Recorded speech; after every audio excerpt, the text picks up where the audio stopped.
Hey guys, Ike here from IkesOutdoors.com. Today I'm going to show you how to yoke tune the Overdrive binary cam on a Bowtech. First off, you're going to have to forgive me for the lighting because this is where my tools are, and lighting's really not that great for filming over here.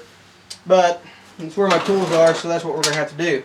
Yoke tuning one of these things is surprisingly easy, and there are a few tools you're going to need. Of course, you're going to need a measuring device, tape measure, whatever. I've got a slide rule. The first thing you're going to do is you're going to have to find the center on your rest. I like the slide rule because I can actually put it right up against the riser, just like this.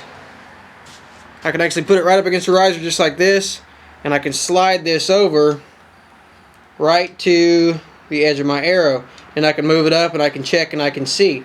So what you're going to do is you're going to measure, and you're going to get your arrow square back and the front of your riser. From there, the next thing you're going to do is you're going to shoot this thing through paper.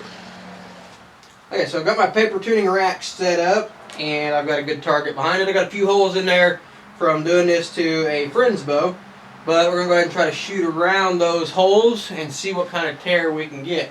About 4 to 6 feet away from the target.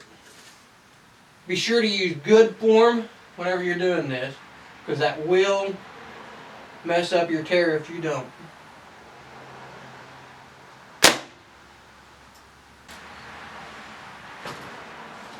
Alright, so you can see it's not too bad, but I got a hole here, and then where my veins went through are here. So I've got a left hand tear.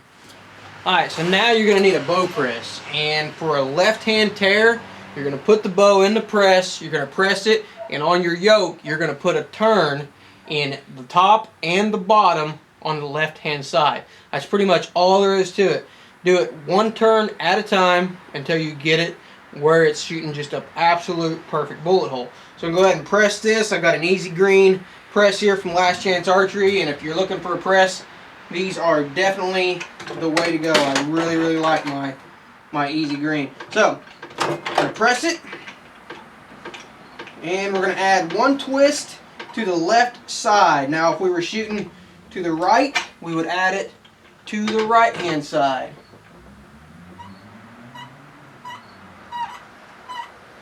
Like I said, do this one twist at a time until you get it where you need it. So left hand side, press that just a little bit more. I'm going to pull this off on the bottom. Put one complete twist in it. Same way on the top. Left hand side. Pull this thing off. Put one complete twist in it. Then we're going to let it take it out of the press. Make sure everything's where it needs to be. And we're going to shoot it through the paper again.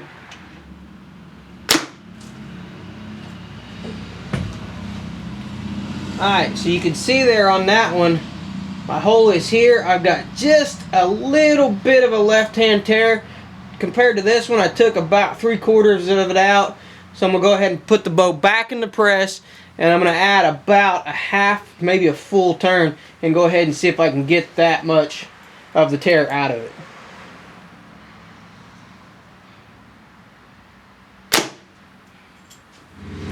Okay, so you can see here, this was our initial hole, which tore pretty bad. Just didn't tear quite right.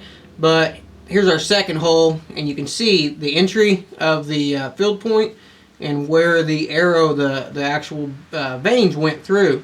So when we were on had a left-hand tear, added a little bit to the left-hand side, took that tear about half to 3/4 of it out. The final shot is this one right here, and you can see we've got our perfect bullet hole. We've got our veins. You can see where the veins are going through, and you can see where the field point went through as well. This is the basics of how you yoke tune. Pretty simple. Measure your rest and get it set to center. And that measurement sometimes varies from 3/4, 13/16. It's going to be right in that range, but make sure it's just the same on the back and the front of the riser. Get your rest centered like that. Shoot it through paper. Tuning a rack like this is pretty easy to build. You can see I've just got a PVC frame got a paper bag from Aldi's, and shot holes through it. So get you a paper tuning rack build if you don't have one. Shoot it through there and see what kind of tear you're getting. Whatever direction the tear is on your yoke, that's the one you're going to want to put twists in. So if you got a right hand tear, you want to put the twist in the right hand yoke, and if you have a left hand tear, you want to put it in the left hand yoke. And now when you look at these bows, basically the left and the right side are going to be the side. If you're holding the bow out in front of you like you're going to shoot it, left, right. So that'll show. If you're looking at the bow, you're looking at it wrong. If you're looking at the back side of the riser, that's the way you want to be looking at it. But whatever your tear is, make the twist in that side of the yoke, and do it one twist at a time until you get a little bit more experience with it, and then you start to realize kind of how many you need to go right from the beginning. And when you're done, you should have a perfect bullet hole just like that right there. So this is the basics of how to yoke tune the Overdrive binary cam from Bowtech. Appreciate you guys watching, and be sure to like, be sure to subscribe, hit that subscribe button down there. That really helps us out. And be sure to check us out for more product reviews, how-to videos at ikesoutdoors.com. Appreciate you guys watching.